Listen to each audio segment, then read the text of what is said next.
BJP Gandhi పేరును రూపు మాపాలనే కుట్ర చేస్తుందని డీసీసీ అధ్యక్షులు నాగేష్ రెడ్డి పేర్కొన్నారు. భారత జాతిపిత మహాత్మా గాంధీ వర్ధంతి సందర్భంగా జిల్లా కాంగ్రెస్ పార్టీ కార్యాలయం నందు జిల్లా కాంగ్రెస్ కమిటీ అధ్యక్షులు నాగేష్ రెడ్డి ఆధ్వర్యంలో గాంధీ చిత్రపటానికి పూలమాలలు వేసి నివాళులర్పించారు. అదేవిధంగా గాంధీ చౌక్లోని గాంధీ విగ్రహానికి జిల్లా కాంగ్రెస్ అధ్యక్షులు నాగేష్ రెడ్డి, నగర కాంగ్రెస్ అధ్యక్షులు బొబ్బిలి రామకృష్ణ పూలమాలలు వేసి ఘన నివాళులర్పించారు. ఈ సందర్భంగా జిల్లా కాంగ్రెస్ పార్టీ అధ్యక్షులు నాగేష్ రెడ్డి మాట్లాడుతూ దేశ స్వాతంత్ర్యం కోసం పోరాడిన వ్యక్తుల్లో మహాత్మా గాంధీ కీలక పాత్ర పోషించారని, శాంతి అహింస అనే మార్గంపై బ్రిటిష్ వారిని గడగడలాడించిన వ్యక్తి అని, స్వాతంత్ర్యం వచ్చిన తర్వాత 1948లో కొందరు దుష్టశక్తులు గాంధీని హత్య చేయడం జరిగిందని, మతాలకు అతీతంగా ప్రజలందరూ కలిసి ఉంటేనే దేశం అభివృద్ధి చెందుతుందని నమ్మిన వ్యక్తి గాంధీ అని అన్నారు.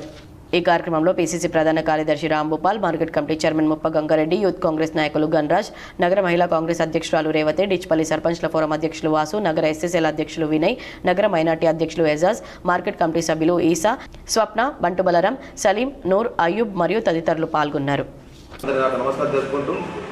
మరి ఇటువంటి వ్యక్తిని మనం ఎప్పుడు కూడా మర్చిపోలేము. బాపూజీ గారిని మన దేశం స్వతంత్రం చేసిన వ్యక్తి, మరి అదేవిధంగా అన్ని మతాలు అన్ని కుతాలు ఆదరించిన వ్యక్తులు బాపూజీ గారు. కాబట్టి వారి వర్ధంతులు జరుపుకుంటూ వారి జన్మదిన కార్యక్రమం జరుపుకోవాలని దేశం ప్రజలకు కోరుకుంటూ, మరి వారి అడుగుజాడలో మనమందరూ శాంతియుతంగా వారి కాంగ్రెస్ పార్టీ ఉందంటే కాంగ్రెస్ పార్టీ కూడా ఆనాడు స్వతంత్ర పోరాడే వ్యక్తుల్లో మహాత్మా గాంధీ గారు. కాబట్టి వారి అడుగుజాడలో కూడా ఇప్పటికి కూడా మనందరం కూడా కాంగ్రెస్ పార్టీ వారసులందరూ కూడా శాంతియుతంగా అన్ని కులాలు అన్ని మతాలను కూడా కలుపుకొని పార్టీ ముందుకెళ్తున్నది.